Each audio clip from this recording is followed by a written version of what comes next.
estamos falando sobre o tema como tornar visível na relação conjugal princípios da aliança de Deus com o seu povo. Obviamente, na relação de Deus com o seu povo, nunca houve nem jamais haverá eventualidades. É importante que se diga que tudo para Deus é presente. Para Ele não existe nem pretérito, nem futuro. Deus é autoexistente. Ele é atemporal. Então essa figura aqui da surpresa não serve para Cristo, muito menos para o Pai. Ela vai se aplicar exatamente àquelas daminhas que, desapercebidas, não cuidaram para que as suas lâmpadas estivessem acesas, não vigiaram e não estavam prontas à proporção do noivo que havia se atrasado, mas que chegou para as bodas. É importante, meus irmãos, nós percebermos esse ensino aqui. Está embutido aqui essa ideia de que a definição de casamento, segundo a Escritura, é de uma aliança heterossexual, monogâmica, e que vai apontar para Cristo como sendo o noivo, e a igreja, que é uma, como sendo a sua esposa. E aqui, nessa última parte, a gente vê a exclamação de que o noivo, muito embora tivesse se atrasado, estava a chegar naquele momento. Então veja que o texto vai nos mostrar que todas elas estavam dormindo quando ouviu o grito: eis o noivo. Contudo, todas foram despertadas, mas apenas 5 delas, as prudentes, conservaram as suas lamparinas acesas, cheia do óleo, da alegria, da unção, na simbologia de uma relação autêntica e abençoada, de alguém que, muito embora está enfrentando as suas lutas, está aguardando o noivo que vai chegar. Meus irmãos, nós percebemos que naquela festa todos traziam na mão um ramo de murta, e naquele alegre cortejo, onde todos iam caminhando para a casa onde a cerimônia era celebrada, havia uma expectativa muito grande pela chegada do noivo. Diferentemente da nossa cultura ocidental, o que a gente percebe aqui é que quem chega depois que tem o glamour não é a mulher. Há pouco eu fiz, no mês de janeiro, o casamento do meu filho aqui. Ficou todo mundo na expectativa da chegada da Bia. Fecharam-se as portas e quando ela veio, uma coisa muito bonita. É da nossa cultura. Na cultura na qual o texto foi produzido, a noiva estava esperando o noivo, acompanhada das daminhas, certamente cansadas já, adormeceram, e 5 delas deixaram de lado o cuidado e não se atentaram para a necessidade de preservar as suas lâmpadas acesas. O que é que isso visa nos ensinar nessa noite? Primeira coisa que nós devemos pensar do ponto de vista do casamento é que é muito comum casualidades na relação conjugal.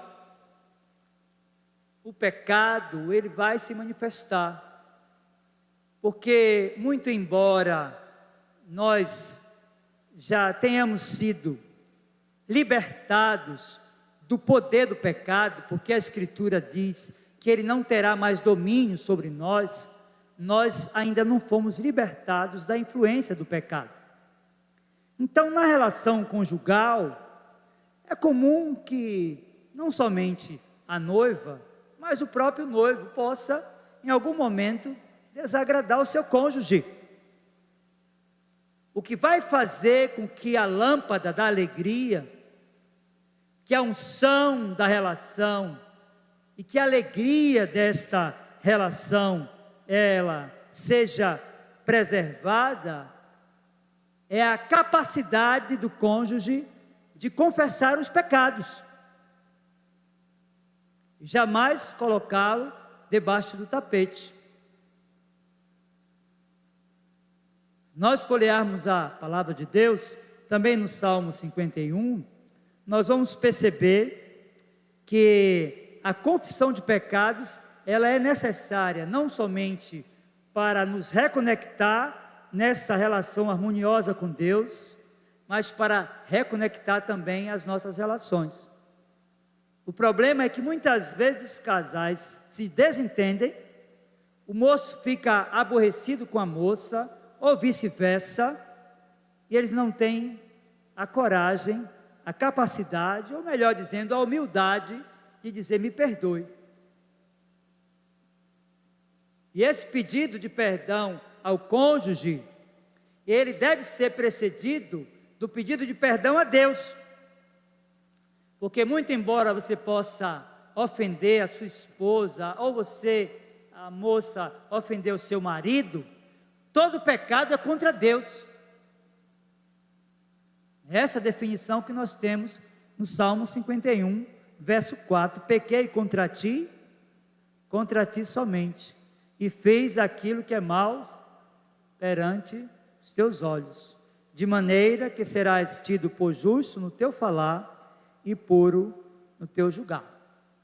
Então, a primeira coisa que você deve entender é que a confissão de pecados é como se apanhássemos algo que caiu no carpete.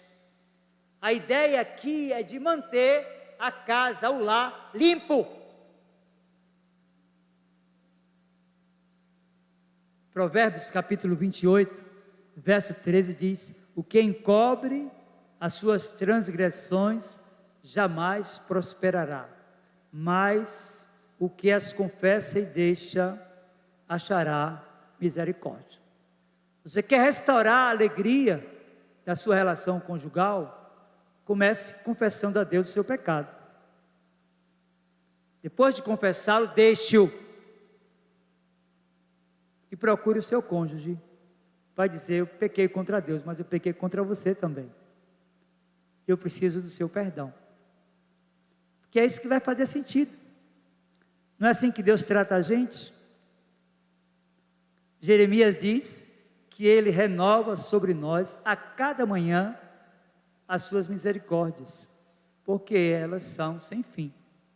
Então, se você que é homem não tiver misericórdia do pecado que a sua esposa cometeu contra você, ou se você que é mulher não tiver misericórdia do pecado que o seu marido cometeu contra você, você não está apto ou apta para receber o perdão de Deus. Que o princípio da oração modelo é esse: perdoa as nossas dívidas. Então esse é o princípio.